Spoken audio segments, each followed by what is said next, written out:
Ditenono wong iki kok ora tau matur suwun, mulakno kulinakno matur suwun, Pak.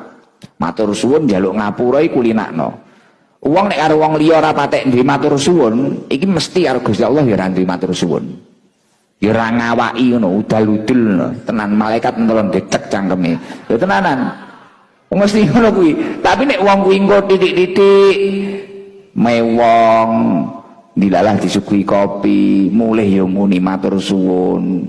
Tapi nek bocah karo bongol suguhi kopi dilekne kancane kowe ora matur suwun. Alah wis pantese bene to, wis bene pancen wis kudune ngono kuwi. Lah kuwi nek wis lekas ngono kuwi tenan. Matur suwun karo Gusti Allah ya rungokno wayah mari salat mesti ora tau dhek. Matur suwun Gusti kula pun yen paringi nikmat niku ora tau. Ndungane ora enek alhamdulillah. Langsung Allahumma ya Allah mek njaluk ae. Ora enek alhamdulillah belas langsung njaluk ae ngono. Tenan kuwi malaikat ngiti-ngiti simpangan